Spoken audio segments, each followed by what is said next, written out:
Hello students, जैसा कि आप लोगों को पता ही है कि आप लोगों के बोर्ड्स चल रहे हैं और अब आपका साइंस का पेपर है बोर्ड में। ठीक है, तो साइंस में हम यहाँ पर आपके लिए वन शॉट फिज़िक्स लाए हैं। ये लिखा हुआ है आपका 0 to हीरो। हाँ बिल्कुल सही है। आप अगर जो मैं क्वेश्चंस करा रहा हूँ ये क्वेश्चन को अच्छे से समझ कर प्रैक्टिस कर लेंगे, आपका सारा पेपर इन्हीं क्वेश्चनों में से आ जाएगा। ठीक है, तो स्टार्ट करते हैं। आइए। आपकी इसको क्या बोलते हो आप बेटा? Angle of incident. जानी कहाँ चाहती है? सीधी। जानी चाहती है सीधी, लेकिन क्योंकि इसके आगे एक डेंजर मीडियम है। कौन सा मीडियम है? डेंजर मीडियम है। तो डेंजर मीडियम होने के चलते ये लाइट बेंड करेगी टुवर्ड्स द नॉर्मल, और नॉर्मल के साथ जो एंगल बनाएगी ये रिफ्रैक्टेड रे, उसको आप बोलते हो एंगल ऑफ रिफ्रैक्शन। ठीक है, अब आपको यहाँ से मैं स्नेल लॉ भी समझा देता हूँ और इसकी इक्वेशन लिखना भी समझा देता हूँ स्पीड के साथ। लॉ ऑफ रिफ्लेक्शन क्या बोलता है? इसका म्यू यानी इसका रिफ्रैक्टिव इंडेक्स इनटू इसी मीडियम का साइन के साथ एंगल, यानी mu A into sine i, ये बराबर होगा किसके? इस मीडियम का रिफ्रैक्टिव इंडेक्स इनटू इस मीडियम का साइन के साथ एंगल। तो क्या हो जाएगा? ये mu M into sine r. लो जी लो, इसको आप स्नेल लॉ से संबोधित करो। साइन आर को नीचे लिया, म्यू एम अपनी जगह रहने दो, म्यू ए को नीचे लिया। क्लियर है बात? इसी तरीके से आपको क्या करना है? मान लो इस मीडियम की जो वेलोसिटी है वो v1 है, इस मीडियम की जो वेलोसिटी है वो v2 है। तो आप क्या करोगे? अगर ये दो रिफ्रैक्टिव इंडेक्स दे रखे हैं, एक वेलोसिटी दे रखी है एक मीडियम की, और अगले मीडियम की क्या पूछ लिया आपसे? वेलोसिटी पूछ ली है। ठीक है, तो आपको कैसे रिलेट करना है? इसका रिफ्रैक्टिव इंडेक्स इनटू इसकी velocity, mu A into V I equal to इस मीडियम की वेलोसिटी इनटू इस मीडियम का ही रिफ्रैक्टिव इंडेक्स, यानी mu M into V M. ठीक है, वी एम लिख लो या v2 लिख लो, वी एम लिख लो, इसको वी एम बोल देते हैं ताकि समझ में आए, इसको वी एम बोल देते। तो आपका जो आएगा mu A upon mu M बराबर किसके हो जाएगा? वी एम अपॉन वी, यानी रिफ्रैक्टिव इंडेक्स का क्या मुद्दा आ रहा है? देखो समझ में आपको, ये इसके इनवर्सली प्रोपोर्शनल है। ठीक है, मतलब जिस मीडियम की वेलोसिटी ज्यादा होगी उस मीडियम का रिफ्रैक्टिव इंडेक्स बेटा कम होगा। ठीक है, यानी म्यू इनवर्सली प्रोपोर्शनल किसके है? वेलोसिटी। म्यू इनवर्सली प्रोपोर्शनल किसके है? वेलोसिटी के। तो यहाँ से आपके ये 2-3 क्वेश्चन बन सकते हैं। इसका न्यूमेरिकल भी आ सकता है। तो न्यूमेरिकल पार्ट में आप क्या करेगा? वो एक मीडियम का रिफ्रैक्टिव इंडेक्स दे देगा, दूसरे का दे देगा, एंगल ऑफ इंसिडेंट दे देगा, एंगल ऑफ रिफ्रैक्शन पूछ लेगा। आप स्नेल लॉ का यूज करते। समझ में आ रही बात? अगला क्या क्वेश्चन पूछ सकता है आपसे? एक मीडियम की रिफ्रैक्टिव इंडेक्स देगा, उस मीडियम की वेलोसिटी भी दे देगा, दूसरे मीडियम का रिफ्रैक्टिव इंडेक्स देगा और उस मीडियम की क्या पूछ लेगा आपसे? वेलोसिटी पूछ लेगा। तो आपको कौन सा रिलेशन यूज करना है? तो देखो हमने रटना नहीं सिखाया, कभी वहां जाके भूल जाओ। आपको क्या करना है? इस मीडियम की दोनों चीजों का जो भी पूछिए वो दोनों चीजें इक्वल टू दूसरे वाले मीडियम की दोनों चीजें इक्वेट कर देना, आपका आंसर आ जाएगा। ठीक है, अब एंगल तो आपको पता ही होंगे यार, sin 30 कितना होता है, sin 45 कितना होता है, इतना तो भाई आपको पता ही होगा। अगला क्वेश्चन आपसे ये कहता है, यहाँ पर थोड़ा सा रहता है के उस पे ले लेते हैं।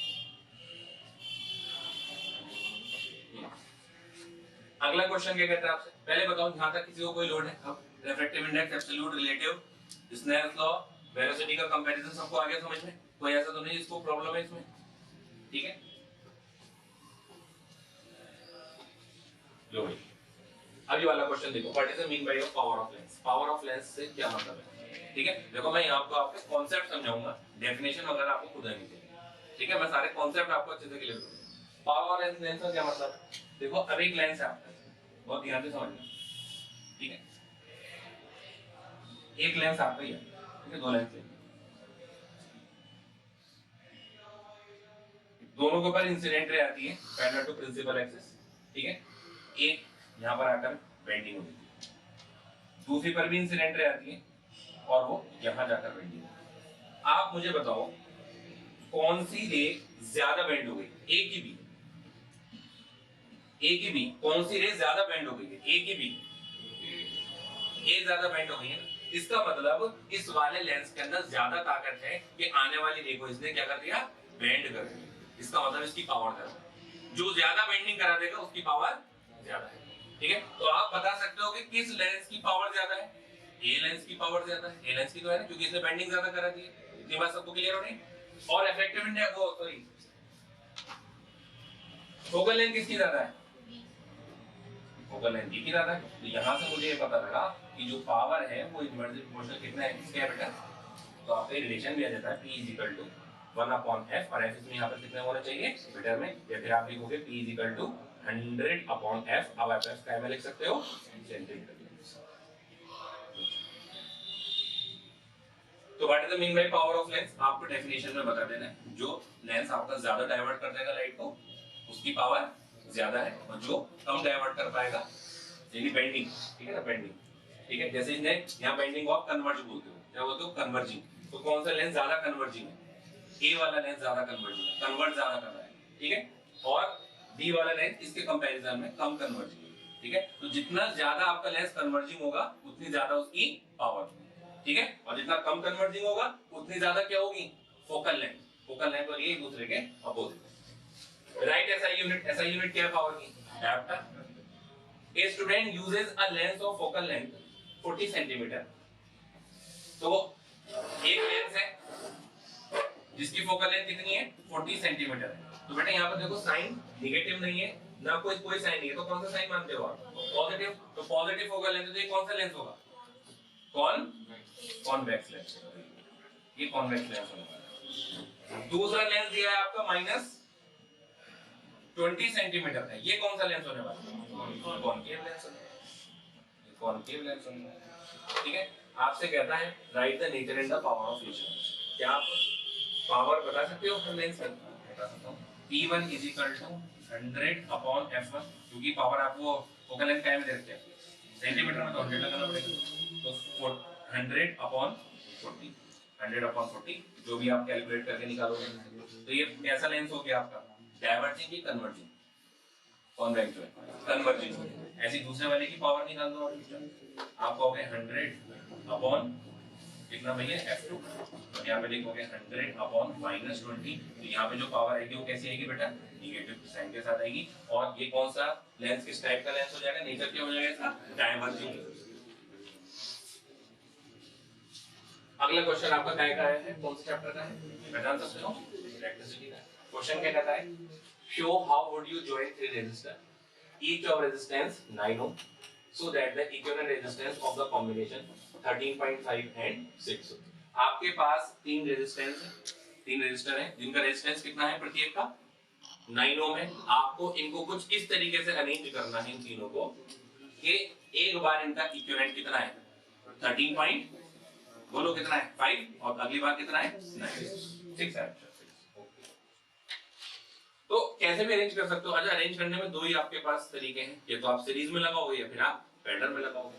तो अगर आपको 13.5 चाहिए तो अब आप मुझे बताओ, अगर मैं 3 है ना जिनमें से 2 को मैं अगर पैरेलल में लगाता हूं तो 9 और 9 आपस में कैसे हो गए, पैरेलल में हो गए, तो इनका इक्विवेलेंट कितना आएगा, इतना बात तो सबको पता होनी चाहिए। बोलो, जब सेम रेजिस्टेंस आप लगा देते हो तो उनका इक्विवेलेंट कितना आता है, उसका आधा।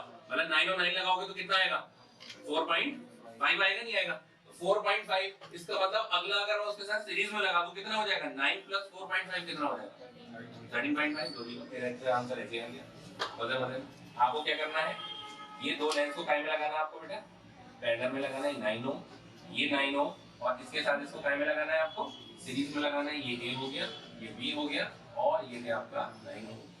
तो R इक्विवेलेंट देखो 9 और 9 का कितना होता है, अगर किसी को निकालना नहीं आता तो इसका मैं निकाल के दिखा देता हूँ कैसे निकलता है आपका R1R2/R1 + R2। अगर दो रेजिस्टेंस है उनका पैरेलल का आंसर आप इस तरीके से लिख सकते हैं।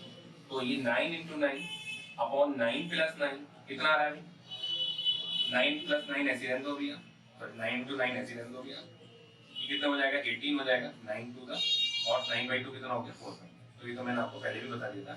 अगर दो रेजिस्टेंस आपके सेम होते हैं तो उनका इक्विवेलेंट पहले वाले मतलब दोनों में से किसी एक का आधा होता है, दोनों में से किसी एक का आधा होता है, ठीक है 4.5। और 4.5 के साथ ये काय में आ जाएगा सीरीज में, तो आप लिखोगे टोटल आर इक्विवेलेंट कितना हो जाएगा 4.5 + 9 ओम दैट इज 13.5। 6 ओम कैसे लेकर आना है? 6 ओम कैसे लेकर आना है? बोलो भाई, 6 ओम कैसे लेकर आऊं? 6 ओम को अगर मैं दो को सीरीज में ले लूं, 9 और 9 कितना होगा बेटा? 18, और उनके साथ पूरा एक पैरेलल में लगा दूं। देखो 9 9 और उनके साथ एक पूरा टाइम में लगा देता हूँ भाई, तो 9 और 9 18, 18 का 9 के साथ पैरेलल बना दो, ऐसे तो बनता है। 18 into 9 अभी ऐसे रहने दो। अगर देखो आप यहाँ पर मल्टीप्लिकेशन करने लगे ना, तो जबरदस्ती में टाइम वेस्ट करो। अभी ऊपर वाले पार्ट पे ऐसे रहने दो। ये 18 और 9 कितना हो जाएगा भाई? 27, 9 3 जा और 3 6 जा, तो 6 हो। ठीक है, तो एक को आपको इस तरीके से अरेंज करना है, दूसरे को आपको इस तरीके से अरेंज करना है। आपका आंसर हो सकता है आपको यहाँ पे चेंज कर दे, तो लगा लगा के देखते रहना, आपको बस सीरीज ऑफ पैटर्न क्लियर होना चाहिए। ठीक है, okay. Right, joules law of heating है कोई ऐसा जिसको प्रॉब्लम है भाई? H is equal to I square RT, थोड़ी सी डेफिनेशन लिख देना। ठीक है, तो बताइए, तो कोई ऐसी बात नहीं। ठीक, सेकंड क्या है? दो लैंप है आपके, रेटिंग दे रखी है लैंप्स की। लैंप्स 1 रेटिंग है आपकी 100 वॉट 220 वोल्ट। ठीक है, लैंप 2 60 वॉट और 220 volt are connected in parallel, तो दोनों कनेक्टेड हैं किसमें? पैरेलल में, to electric main supply. Find the current drawn by the two bulb from the line if the supply voltage is 220 volt. ठीक, मुझे एक बात बताओ, सबको एक बात पता होनी चाहिए। रेटिंग गिव्स, जल्दी तो बताओ, रेटिंग गिव्स रेजिस्टेंस। आपके पास कौन सा फॉर्मूला लगा दूं जो मुझे इसका रेजिस्टेंस मुझे P is equal to V square by R, तो मैं यहाँ से R is equal to V square upon P। V कितना दे रखा है इसका? 220, तो मैं इसको ऐसा कर देता हूँ 220 into 220 अपॉन ये कितना आगे नीचे 10 10 22 into 22 कितना बचा बेटा? 484। इतनी तो आपको यार कैलकुलेशन आनी चाहिए। 22 into 22 कितना होता है? 484। ठीक है, फिर इसकी पावर, ये पावर 1 हो गई, तो रेजिस्टेंस 1 हो गई। यहाँ पर R2 is equal to V square upon V2। हमें V square भी आपका 220 वोल्ट ही है, 220 into 220 अपॉन पावर कितनी है इसकी? 60 है।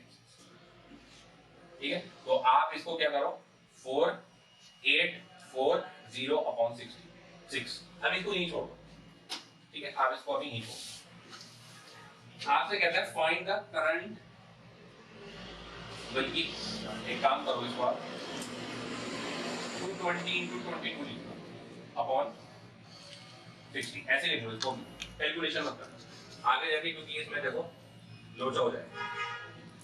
अभी कह रहा है इन दोनों को आपने कनेक्ट कर दिया, कैसे? पैरेलल। सुनो, आपसे पैरेलल में तो कनेक्शन करने आती है, ये पैरेलल में कनेक्ट किए हैं आपने। अब इनको रेजिस्टेंस मान लो, बल्ब को क्या मान लो आप? रेजिस्टेंस मान लो, क्योंकि मैंने रेजिस्टेंस निकाल लिया और इनको मैंने कनेक्ट करा है कितनी सप्लाई से? 220 वोल्ट सप्लाई से मैंने कनेक्ट किया। ये वाला जो वोल्टेज है ये आपको सकता है चेंज करने में देगा नहीं आपको, लेकिन एक मैं बता रहा हूं आपको, रेटिंग से आप रेजिस्टेंस निकालो, रेटिंग से आप रेजिस्टेंस निकालो। इसका रेजिस्टेंस आपने R1 मान लिया है, इसका रेजिस्टेंस आपने R2 मान लिया है, और आपसे कहता है supply find the current, current कितना है? तो करंट यहाँ से चलेगा, पॉजिटिव टर्मिनल से करंट निकालना, चला चला, कुछ ऊपर जाएगा कुछ नीचे जाएगा, कुछ ऊपर जाएगा कुछ नीचे जाएगा। अब आप मुझे बताओ, पैरेलल है तो आप क्या सेम होगा? करंट सेम होगा कि वोल्टेज सेम? वोल्टेज सेम होगा, तो इसका वोल्टेज कितना होगा भाई? 220 वोल्ट। पैरेलल में जितना ये वोल्टेज उतना ये वोल्टेज उतना ये वोल्टेज, 220 वोल्ट। ठीक है, आपके पास वोल्टेज हैगा, आपके पास रेजिस्टेंस हैगा, क्या निकाल लोगे आप? करंट। क्या फॉर्मूला लगाओगे भाई? जल्दी बताओ। I1 is equal to V1 upon R1, ये तो लगाओगे। V1 कितना है आपका? 220 और R1 कितना है आपका? R1 कितना है? 22 into 22 कर लीजिए, 22 into आपका आएगा 10 अपॉन 22, 10 अपॉन 22 एम्पियर, इतना करंट आपका। ठीक है, इसको आपको और सॉल्व करना पड़ेगा, फ्रैक्शन में मत छोड़ के आना। ठीक है, अच्छा दूसरा क्या है आपका? V2 अपॉन R2,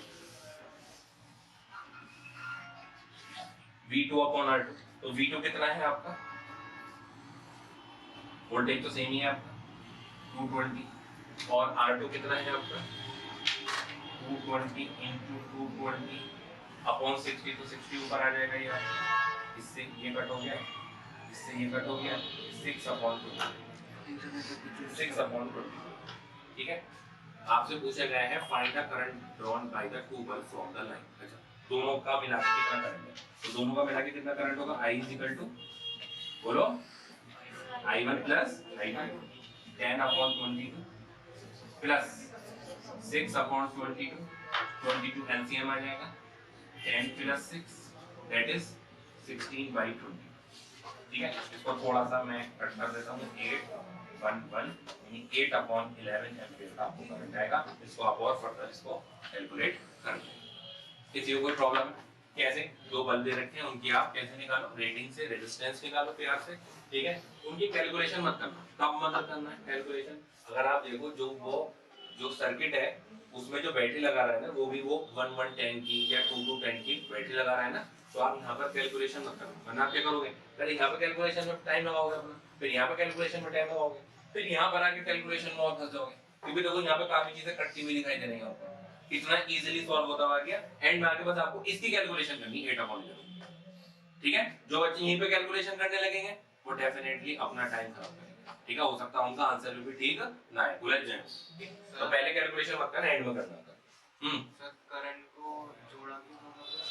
करंट को जोड़ा क्यों है बेटे, इस पूरे सर्किट में यहाँ से कितना करंट चला I, यहाँ पे करंट को तोड़ गया आपके I1 और I2, ठीक है। फिर यहाँ से कितना करंट आ रहा है, ये I1 यहाँ आया, I2 यहाँ आया, और यहाँ पे फिर कंप्लीट कितना आ गया भाई I। तो इन्होंने आपसे पूछा था, ईच में नहीं पूछा था find the current drawn by the two bulb from the line, इस लाइन से इन बल्ब में कितना करंट जा रहा है। तो आपसे अगर इंडिविजुअल भी आप यहाँ निकाल चुके हो, देखो I1 ये इतना आ गया, I2 इतना आ गया, और अगर कंप्लीट करंट आपसे पूछा जाए तो कंप्लीट करंट आपका ये आ गया, ठीक है। लाइन सर्किट होता है, हाँ लाइन ये हो तो गई, इस लाइन से कितना करंट जा रहा है, ठीक है, सर्किट बोल दो कोई उसमें। अच्छा कोई लोड किसी को इसमें, ठीक है, एक बार कैलकुलेशन चेक कर लो, वैसे कोई कैलकुलेशन ऐसे थी नहीं, हो सकता है कैलकुलेशन में मिस्टेक चल जाए क्योंकि थोड़ी हम तेजी में हैं। Place the factor on which the resistance of the conductor in the shape of the wire, ठीक है। तो आपको ये लिखना है R is equal to rho L by A, ठीक है।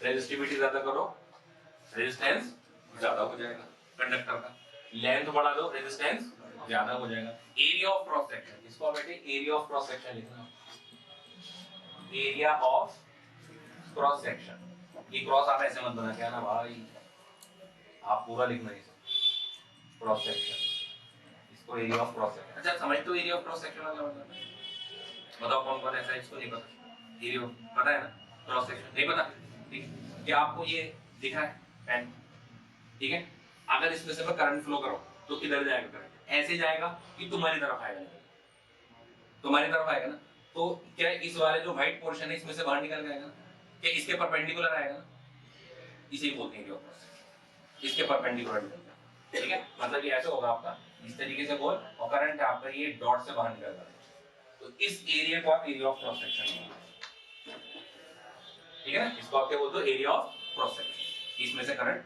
यानी जिस एरिया के परपेंडिकुलर बाहर आ रहा है उसको आप बोलोगे एरिया ऑफ क्रॉस सेक्शन। तो एरिया ऑफ क्रॉस सेक्शन को बढ़ाऊंगा तब करंट ज्यादा होगा कि इसको घटाऊंगा जब रेजिस्टेंस ज्यादा होगा, बोलो जब मैं इसको बढ़ा दूंगा तो रेजिस्टेंस कम हो जाएगा, इसका अपोजिट है ना, एरिया को बढ़ा देता हूं रेजिस्टेंस कम हो जाएगा, एरिया को कम कर दूंगा रेजिस्टेंस बढ़ जाएगा, ठीक है। और इन तीनों के अलावा एक चीज और है जिस पर रेजिस्टेंस डिपेंड करता है, बताओ, टेम्परेचर पर, वेरी गुड, टेम्परेचर पर, रेजिस्टिविटी यानी नेचर ऑफ मटेरियल पर, लेंथ पर, जितनी ज्यादा लेंथ होगी उतना ज्यादा आपका रेजिस्टेंस होगा, और जितना ज्यादा एरिया होगा उतना कम रेजिस्टेंस होगा, ठीक है। तो बात बता दो, wire metal good conductor of electricity whereas the glass is a bad conductor of electricity, बता सकते हो, क्योंकि कंडक्टर्स के पास फ्री वैलेंस इलेक्ट्रॉन होते हैं जो कि कंडक्शन में हेल्प करते हैं, बोलो, और ग्लास के पास आपके फ्री वैलेंस इलेक्ट्रॉन नहीं होते हैं, इसलिए उसमें आप करंट फ्लो नहीं कर सकते।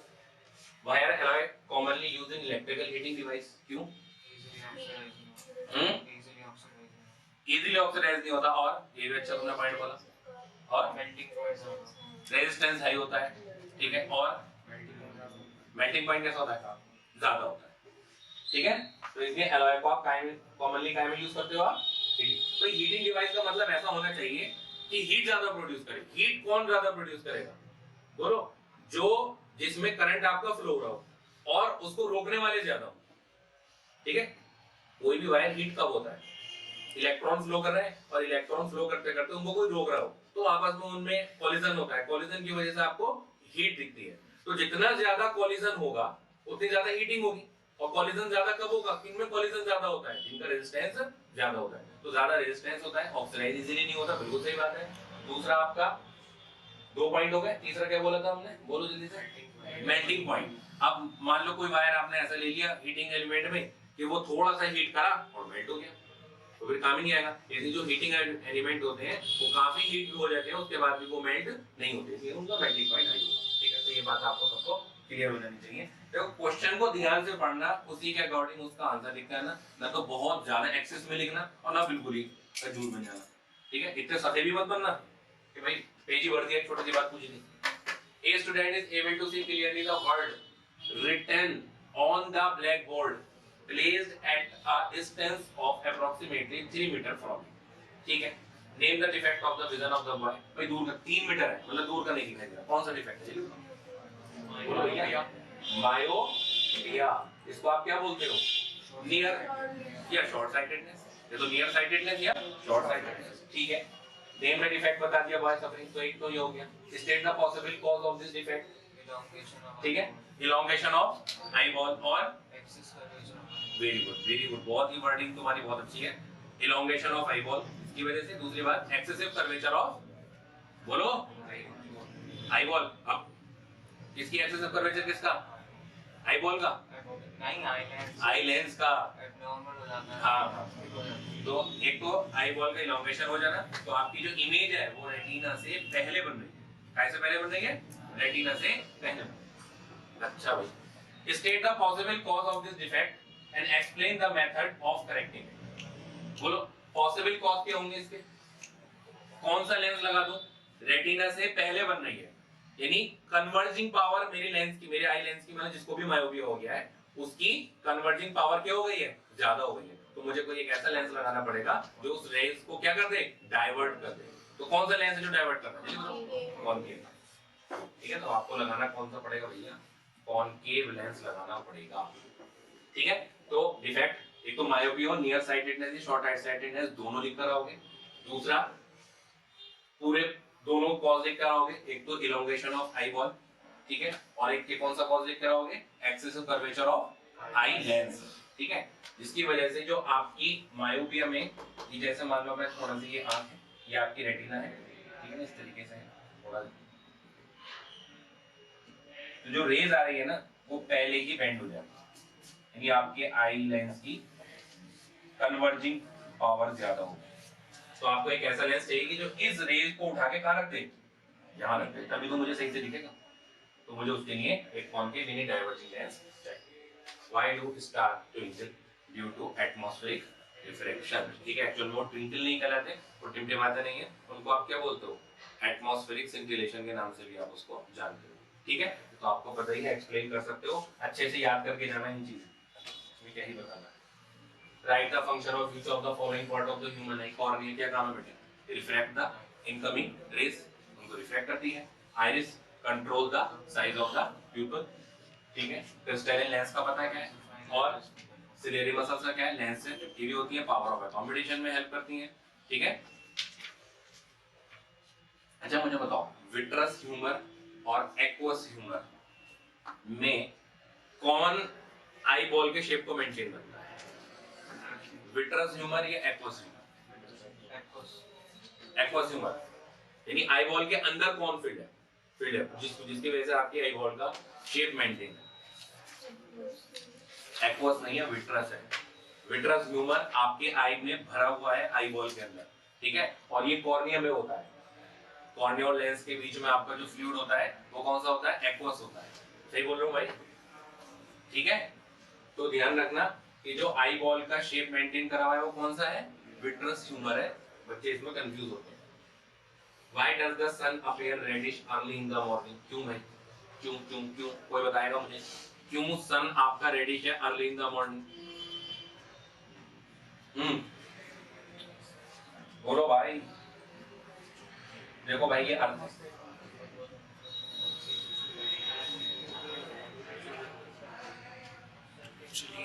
कैसी अर्थ बनी है? चलो भाई गोल बना देते हैं, बहुत ही खराब कर देंगे उसके बाद। ठीक है, चलो कुछ कुछ ऐसे, ठीक है बेटा। ये इसका इक्वेटर पार्ट है। कैसा पार्ट है? इक्वेटर। और ये वाला पार्ट कौन सा है आपका? पोल। पोल है, ठीक है। इक्वेटर पार्ट पर आपके थिकेस्ट लेयर होती है एटमॉस्फेयर, ठीक है ना? Thick layer of atmosphere, thick layer of atmosphere, ठीक है। ये सबसे ज्यादा थिक लेयर कहां पर होती है आपकी एटमॉस्फेयर की? इक्वेटर पर होती है, ठीक है। जब आपका क्या हो रहा होता है? सन निकलने वाला है, ठीक है, तो वो उस टाइम पर कहां होता है? इक्वेटर पर होता है, जस्ट इक्वेटर। अब इसमें से तो कौन सी लाइट आ रही है? सन है भाई, बिल्कुल इक्वेटर के सामने होगा, ठीक है। अब निकलने वाला है, इसमें कौन सी लाइट आ रही है? व्हाइट लाइट आ रही है, आ रही नहीं आ रही? अब जब ये व्हाइट लाइट सबसे पहले कहां पे पड़ेगी? एटमॉस्फेयर पे पड़ेगी, ठीक है। अब व्हाइट लाइट में सारे कौन से कलर हैं? 7 कलर हैं। विबग्योर जो आपका एटमॉस्फेयर है सारी लाइट को क्या करेगा भाई? वो स्कैटर्ड करेगा, ठीक है। तो जो शॉर्ट वेवलेंथ की है वो ज्यादा स्कैटर्ड होंगी। शॉर्ट वेवलेंथ की कौन सी है? विबग्योर लिखा हुआ आपने, ये और, ठीक है। जो शॉर्ट वेवलेंथ की है यानी इधर से इधर जाने में बेटे वेवलेंथ आपकी बढ़ती है, यानी सबसे ज्यादा वेवलेंथ किसकी है? रेड। सबसे कम वेवलेंथ किसकी है? वायलेट। तो मैं आपको बता देता हूं, जैसे वायलेट की वेवलेंथ आपकी ऐसे, लाइक ये वेवलेंथ, ठीक है। और रेड की वेवलेंथ आपकी कुछ इस तरीके से दिखाई दे, इमेजिन होगी आपको, ठीक है। मतलब एक वेवलेंथ कहां से कहां तक होती है पता है आपको? मैं यहां से स्टार्ट कर रहा हूं, ये घूमी और ये वापस, ये एक वेवलेंथ, ये एक वेवलेंथ है, ये पूरी एक वेव होगी, ठीक है। ऐसे ये यहां से घूमी और यहां पे दोबारा आ रही, 2 वेवलेंथ है। ये यहां से घूमी यहां पे आ गई, ये 3 वेवलेंथ। 9th क्लास में तो पढ़ा है आपने साउंड में, ठीक है। ये वेवलेंथ कहां से करना है? यहां से स्टार्ट हुई और बोलो कहां तक पहुंची? बोलो जल्दी फटाफट। ये आ गई, ये पूरी एक वेवलेंथ, ठीक है। तो किसकी वेवलेंथ? ये एक कहलाएगी वेवलेंथ, रेड की। और ये एक वेवलेंथ किसकी कहलाने वाली है? वायलेट की। तो आपको समझ में आ गया किसकी वेवलेंथ छोटी है? तो जो छोटी वेवलेंथ है उनको स्कैटर्ड करना इजी है, और जो बड़ी वेवलेंथ है उनको आप स्कैटर्ड आसानी से नहीं कर सकते। इसलिए ट्रैफिक सिग्नल पर आपको रेड लाइट दिखाई देगी, क्योंकि रेड लाइट को जो आपका फॉग है या फिर आपका पॉल्यूटेड मिस्ट वगैरह है, स्मॉग है, वो आपको आसानी से क्या नहीं कर पाते? स्कैटर नहीं कर पाते। बाकी लाइट को स्कैटर कर देगा, रेड को नहीं कर पाएगा आसानी से। इसलिए गाड़ी में पीछे बैक लाइट आपकी रेड होती है, सिग्नल पर जनरली जहां डेंजर होता है साइन, वहां पर आपकी क्या होती है? Red light, okay. अब एक मिनट रुक जाओ, पहले मुझे एक्सप्लेन करने दो, पूछ। अब यहां से सारी लाइट आ रही है, विबग्योर आपका ही आएगा।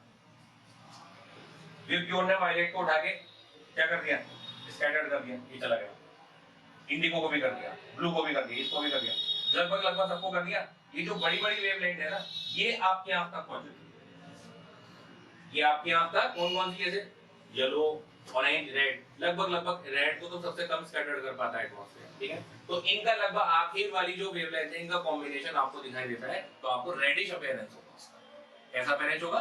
रेडिश। भाई जो छोटी वाली है वो तो स्कैटर्ड हो गए, दूर दूर चली गई। इंडिगो स्कैटर्ड हो गए दूर, ब्लू स्कैटर्ड हो गए दूर, ठीक है। वायलेट थोड़ी कम स्कैटर्ड हुई, थोड़ी सी आपकी आंख तक पहुंची। ऑरेंज थोड़ी और कम स्कैटर्ड हुई, आपकी आंख तक पहुंची। रेड बहुत कम स्कैटर्ड हुई और आपकी आंख तक पहुंची। तो लगभग आखिर वाली का जो कॉम्बिनेशन है वो आपको आपकी आंखों में पहुंचेगा। इसलिए आपको जब सन निकल रहा होता है तो कैसा दिखाई देता है? रेड। और जब डूब रहा होता है तब भी रेड दिखाई देता है। समझ में आ गई बात नहीं मेरे? क्लियर हो गया सबका टॉपिक है? ठीक है। व्हाई डज, अच्छा तो हो गया। गिव रीजन जस्टिफाई, तो मैंने रीजन दे दिया, आपको लिखना है इसको, ठीक है। एक बार एनसीईआरटी पढ़ लेना लैंग्वेज, उसके बाद समझ में तो आ गया होगा, समझकर पढ़ना आसान है। फ्लेमिंग लेफ्ट हैंड रूल क्या बताता है? क्या बताता है पहले बताओ, बताता क्या है? डायरेक्शन ऑफ मैग्नेटिक फोर्स, ठीक है। तो आपको क्या करना है? FBI से याद कर लेना है अभी इसको। ये क्या बताता है? थंब डायरेक्शन ऑफ फोर्स, ये क्या बताता है आपको? Direction of magnetic field. और ये क्या बताता है आपको? अच्छा, यूज करने का क्या तरीका है? सबसे पहले क्या करेंगे, इस फिंगर को, कौन सी फिंगर कहलाती है? फोर फिंगर को रखेंगे डायरेक्शन ऑफ मैग्नेटिक फील्ड में। उसके बाद मिडिल फिंगर को टर्न करेंगे इन द डायरेक्शन ऑफ करंट। उसके बाद जिस डायरेक्शन में आपका थंब होगा वो डायरेक्शन आपकी काई की होगी। यहां से रिलेटेड मैं आपको क्वेश्चन भी बना देता हूँ कि मान लीजिए मैग्नेटिक फील्ड है बेटा, ये मैग्नेटिक फील्ड है और आपने इसमें एक पॉजिटिव चार्ज पार्टिकल ऊपर फेंका, बताइए किस डायरेक्शन में जाएगा?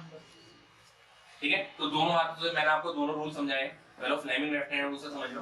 पहले आप क्या करोगे, डायरेक्शन ऑफ मैग्नेटिक फील्ड या भैया, हां भाई या direction of current he direction of positive charge होता है।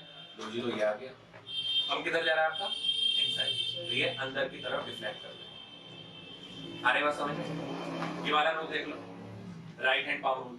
ठीक है, क्या करोगे, ये जो आपके टिप्स हैं, फिंगर टिप्स हैं, in the direction of magnetic field लगा दी, thumb in the direction of positive charge या करंट, और जो पाम है, जो डायरेक्शन ऑफ पाम, वो क्या बताएगी आपको? डायरेक्शन ऑफ फोर्स बताएगी। बोलो भाई, अरे बात समझ में? नहीं भाई, जिसको नहीं आ रहा अभी करके देख ले, कभी वहां जाके अपने हाथ घुमाए पे तोड़ डाल ले। ठीक है, देख लो अभी जिसको नहीं आ रहा समझ में। फ्लेमिंग लेफ्ट हैंड रूल और राइट हैंड पाम रूल आपको आने चाहिए दोनों से। ठीक है, अच्छा यहाँ पर अगर इलेक्ट्रॉन होता तो क्या करते हैं? तुम बताओ, अगर इलेक्ट्रॉन होता तो डायरेक्शन क्या होती? नहीं पता? क्यों आता नहीं है रूल? सीखो, मैं सिखा तो रहा हूँ, सीखो। कैसे? अपना राइट हैंड लोगे, ठीक है, ये जो टिप्स हैं आपकी, ठीक है, बड़ी tip, in the direction of magnetic field लगाओ, लगाओ भी, हाथ से लगाओ अपने, डायरेक्शन ऑफ मैग्नेटिक फील्ड, ये मैग्नेटिक फील्ड डायरेक्शन है। उसके बाद ये जो थंब है, इन the direction of positive charge और करंट। ठीक है, तो किधर जा रहा है पॉजिटिव चार्ज? किधर जा रहा है? ऊपर। ऊपर ले लो। ये जो पाम है आपका, ये किधर है? किस साइड फेस कर रहा है? इनसाइड, तो डायरेक्शन ऑफ फोर्स इनसाइड। अब इलेक्ट्रॉन का क्या सीन है? डायरेक्शन ऑफ पॉजिटिव चार्ज या direction of current is opposite the direction of electron. तो आप क्या करोगे, इलेक्ट्रॉन को पहले आप पॉजिटिव चार्ज मान लेना। क्या करो, पॉजिटिव चार्ज इसको मान लेना। जो पॉजिटिव चार्ज में डायरेक्शन है फोर्स की, उसको अपोजिट करो। जैसे पॉजिटिव चार्ज की डायरेक्शन क्या थी? इनसाइड, यानी आप लिखोगे फोर्स की डायरेक्शन आएगी इनटू द प्लेन, इसको आप बोलते हो into the plane, into the plane. ठीक है, तो इलेक्ट्रॉन के लिए क्या डायरेक्शन आएगी? आउट, यानी ये हो गया आपका पॉजिटिव चार्ज के लिए, ये नेगेटिव चार्ज के लिए, इनटू द प्लेन ऐसा आएगा भाई। ठीक है, और ये आउटसाइड, आउटवर्ड।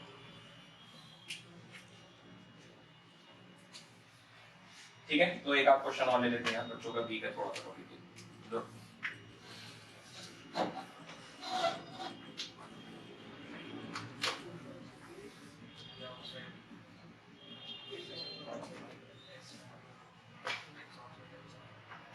बोलो भाई, ये आपका पॉजिटिव चार्ज जा रहा है ऐसे, और ये आपका नेगेटिव चार्ज ऐसे जा रहा है। इसको मैं बी बोल रहा हूँ, इसको मैं ए बोल रहा हूँ। जल्दी से फटाफट दोनों की डायरेक्शन ऑफ फोर्स बताइए, ए की किधर और बी की किधर। ये क्वेश्चन बेटे आने के काफी चांसेस हैं। ठीक है, तो उस टाइम परेशान हो जाओगे कैसे करो, अभी सीखे जाओगे, अभी सीखे जाओगे।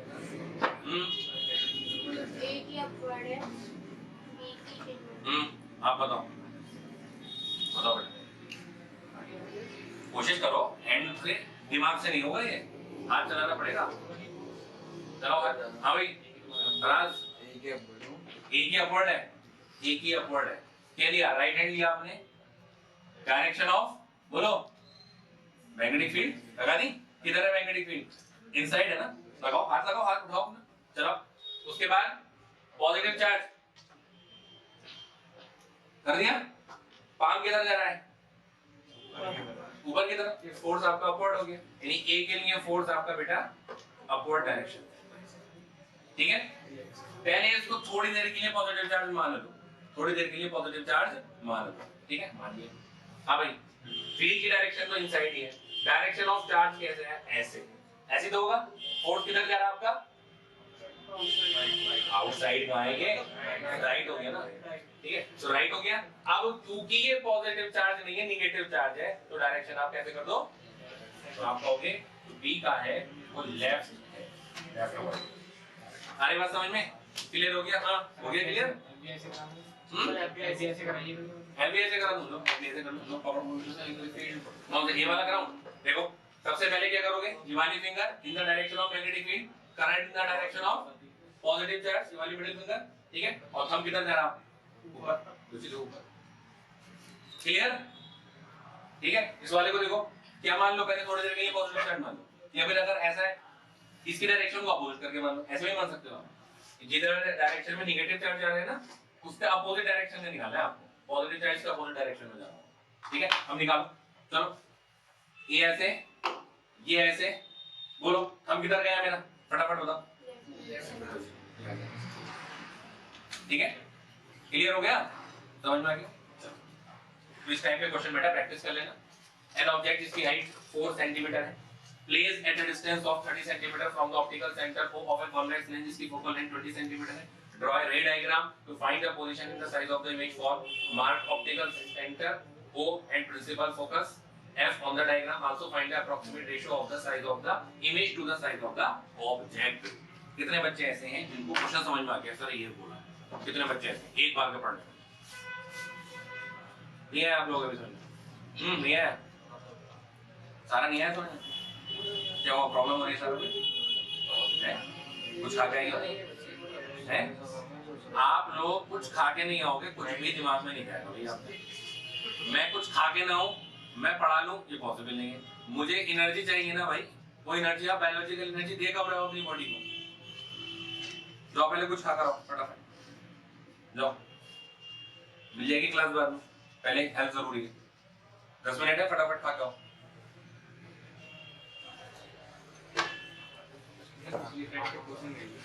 कौन सा वाला? इतना मैं ये वाला क्वेश्चन सॉल्व करा रहा हूं।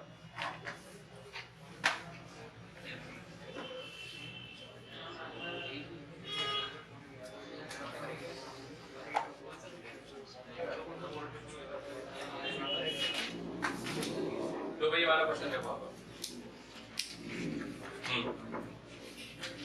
देखो एक तो जब मैंने आप लोगों की कॉपी चेक करी है ना, तो आप लोगों ने डायग्राम कुछ बच्चों ने बहुत ही बेहुदे बनाए, बेढंगे डायग्राम, ठीक है ना भाई? नंबर नहीं मिलेंगे ऐसे। आपकी कॉपी देखते हुए जब कोई टीचर आपकी कॉपी ओपन करे ना, उसको अच्छा फील होना चाहिए, वो इरिटेट ना हो आपकी कॉपी से। अगर वो इरिटेट होने लगा तो एंड तक इरिटेट होकर नंबर देके जाएगा। ठीक है? कटिंग कम से कम हो आपकी कॉपी में, साफ सुथरा लिखा हो, राइटिंग आपकी कैसी हो, बस थोड़ा सा हाथ संभाल के लिखना, बहुत घिचपिच ना हो, बहुत ज्यादा कटिंग ना कर रहे हो आप लोग। ठीक है? और जो भी डायग्राम है साफ साफ बनाना, बेढंगा मत बनाना। तो एन ऑब्जेक्ट इसकी हाइट कितनी है? 4 centimetre, placed at a distance u minus 30 centimetre from the optical centre O of a convex lens जिसकी फोकल लेंथ कितनी है? कौन सा लेंस है? पॉजिटिव की negative? Positive. Draw a ray diagram to find the position and the size of the image. बोलो कैसे बनाओगे? आपके पास 1/v minus 1/u is equal to 1/f. इससे क्या आप v निकाल पाओगे? निकाल पाएंगे। क्या आप इसका डायग्राम बना पाओगे? क्या आप मार्क कर पाओगे लोकेशन ऑप्टिकल सेंटर का है? जो कह रहा है ना मार्क करके है ना, दिखाना ऐसे करके, जैसे ये होता है ना, कि आपका लगभग लेंस होता है और ये बता देना आपके ये ऑप्टिकल सेंटर है। ऑप्टिकल सेंटर से क्या होता है, एक बात, एक लाइन ये भी लिख देना। ठीक है? प्रिंसिपल फोकस बता सकते हो? बता सकते हैं। ठीक है ना? आल्सो फाइंड, ये क्या पूछ लिया आपके? Also find the approximate ratio of the size of the image to the size of the object. क्या पूछ लिया? मैग्नीफिकेशन। Very good. तो आपके पास मैग्नीफिकेशन का फॉर्मूला क्या है? लिख दूं? -v/u। एग्री कर रहे हो सब इससे? नहीं, यही सही है। यही गलती करके आओगे, मुझे पता है तुम्हें, इसलिए लिखा मैंने। ठीक है बेटा, ये नहीं करना है ऐसा काम। m = v/u। अगर m निगेटिव आता है तो इमेज कैसी मानी जाएगी? लेंस में m निगेटिव आता है तो इमेज कैसी मानेगी? रियल मानी जाएगी, इन्वर्टेड मानी जाएगी। वो सारे रूल वैसे ही हैं। ठीक है? बस ये मत करिए ना गलती जल्दबाजी में। ये वाला मैग्नीफिकेशन का फॉर्मूला यूज करने से पहले इंश्योर कर लेना कि मिरर के लिए लगा रहे हो, या सबसे ज्यादा हो जाने वाली गलती है जिसको आपका एहसास भी नहीं होता। आपको याद है -v/u आप लगा के आ रहे हो और ये आपका आंसर आ गया। जबरदस्ती में पूरा क्वेश्चन सही करके आओगे। और एक यहाँ पर माइनस प्लस का ध्यान रखना, लेंस में माइनस है, मिरर में प्लस है। ठीक है, आ रही बात समझ में? तो ये निकाल दोगे मेरे ख्याल से, इसमें कोई रॉकेट साइंस। चलो ठीक है, मैं आपको भी 10 मिनट का ब्रेक दे रहा हूँ। पिछली स्लाइड का एक क्वेश्चन रह गया, कौन सा रह गया? कौन सा रह गया? अच्छा, will this phenomena be observed by an astronaut on the moon? No, क्योंकि वहां पे कोई एटमॉस्फेयर नहीं है, इसलिए वहां पे रेडिएशन नहीं दिखता। क्रिस्टलाइन रेज कहां गया? अरे यार, क्रिस्टलाइन आई का लेंस को क्रिस्टलाइन लेंस बोलते हैं। ठीक है, आई लेंस को क्रिस्टलाइन लेंस बोलते हैं। चलिए मतलब जिससे वो ज्वाइंट होता है। ठीक है, आपको पावर ऑफ एकोमोडेशन सबको आना चाहिए। ठीक है,